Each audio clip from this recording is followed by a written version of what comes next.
breakfast is the most important meal of the day. You've heard it your whole life. But what if skipping breakfast isn't laziness? What if it's a personality signal? Something deeper, something psychological, something you've never noticed. Because here's something you should know today. Some people wake up hungry. Others? They wake up and feel absolutely nothing. No appetite, no urgency, just coffee and go. So the question is, what does that actually say about you? Let's be honest, we all have our different morning routines. You wake up, you reach for your phone, notifications already waiting. Your brain is already working before your body even catches up. You grab coffee, maybe water, maybe not. Food? You keep saying, I'll eat later, but later turns into noon, then at 2 p.m., and suddenly, you're starving. You didn't plan that? It just happened. That's not random. That's a pattern. You haven't noticed.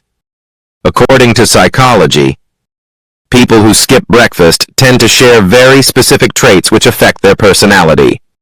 Let's quickly break them down. 1. You're probably a night owl. You're not bad at mornings. You're just wired differently. There's something called your chronotype. It's your body's natural timing system. Some people are morning types. They wake up alert, hungry, ready to eat. Others? They're wired for later. Their brain wakes up slowly. Their bodies lag. And their appetite? It shows up hours later. So when you skip breakfast, it's not because you're lazy, it's because your internal clock isn't ready yet. Your hormones play a role too. In the morning, your body releases cortisol, a hormone that helps you wake up. But for night owls, this spike can actually suppress hunger at first. So instead of feeling hungry, you feel alert, maybe even slightly wired. That's why coffee feels enough. But here's the catch. Your body still needs fuel. So what happens? Hunger doesn't disappear. It gets delayed. And when it comes back stronger. That's why many night owls don't feel hungry at 8 a.m., but feel extremely hungry by 1 or 2 p.m. Your body isn't broken, and it's not a discipline problem. It's just biology. 2. The adrenaline-driven day pattern. You don't ease into the day. You launch into it. Emails, tasks, movement, pressure. You're not running on food, you're running on adrenaline.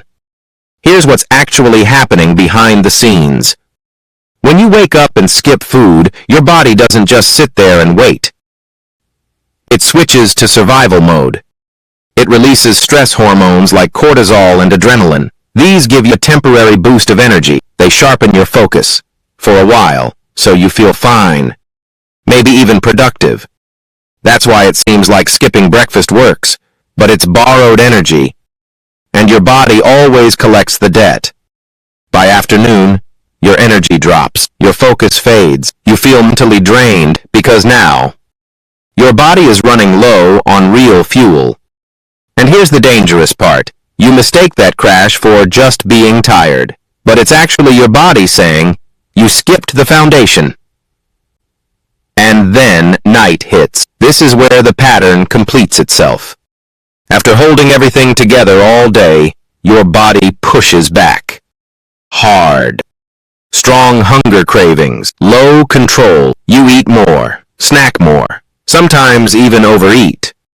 Not because you lack discipline, but because your body is trying to recover what it missed earlier. 3. The caffeine substitution trap. Be honest. Coffee isn't just a drink for you. It's a replacement. It steps in where food is supposed to be. Here's what's really happening. When you drink coffee on an empty stomach, caffeine stimulates your nervous system. It boosts alertness. It temporarily suppresses hunger signals. So for a while, you feel fine, focused, even energized. And that's where the trap begins. Because your brain starts believing, I don't need food. This is enough. But it's not real energy. It's stimulation. And there's a difference. Food gives your body fuel. Coffee just presses the gas pedal without putting fuel in the tank. So what happens next? A few hours later, you feel shaky, irritable, mentally drained, not because something is wrong, but because your body is running on empty. Over time, this pattern does something subtle. You stop trusting your hunger. You replace it with stimulation. So instead of asking, "Am I hungry?" you ask, "Do I need another coffee?" This isn't just about coffee. It's about confusing alertness with nourishment. Your body feels awake, but it's not actually supported. 4. The hidden snacks cycle. Instead of one clear meal, you get snacks. Just a quick bite. Random cravings. Not planned, not structured. You just shifted your calories to a different time, and your eating pattern changes with it. Usually in front of a screen, while distracted, which means something important. You're eating, but not registering it. This is what psychologists call grazing. But here's what makes it strange. Grazing doesn't feel like eating. So your brain never gets a clear signal of, "I've had enough." Your hunger doesn't stay calm. It becomes erratic. Instead of steady signals, you get sudden cravings, impulsive eating, low control choices, because your body is trying to catch up without a plan. You begin to lose structure. You stop eating with intention and start reacting to hunger instead. So instead of choosing food, food starts choosing you, and it's all about timing too. You just gave your hunger control of the schedule. 5. The self-neglect loop. Skipping breakfast isn't always about hunger. It's about time. I don't have time. I'll eat later. I have things to do. And at first, it sounds responsible. You're being productive, focused, disciplined. But here's what's really happening. Every time you say later, you're pushing yourself down the priority list. Morning after morning, you show up for everything else. Work, responsibilities, other people, but not for your own body.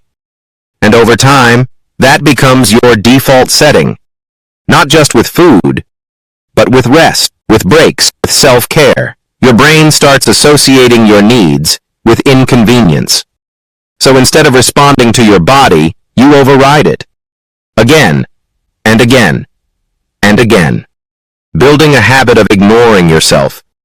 And the longer that continues, the harder it becomes to slow down and listen. This isn't a time problem. It's a priority pattern. Because you do have time. It's just already given to everything else. 6. The body signal disconnect. When you ignore hunger long enough, you stop hearing it. At first, your body speaks clearly, "I'm hungry. I need energy." But when you keep delaying it, that signal gets quieter. Until one day, you're not sure what you're feeling anymore. Are you hungry? Tired? Or just stressed? Everything feels the same. So instead of responding to your body, you start relying on external cues. You eat because it's lunchtime. Food is available. I feel off. Maybe eating will help, not because your body clearly asked for it. Your brain and body are supposed to work together. Hunger is a signal system, a feedback loop designed to guide you. But when that loop is ignored repeatedly, the signal becomes distorted. This is called interoceptive disconnect. Your ability to sense internal signals weakens. You lose clarity.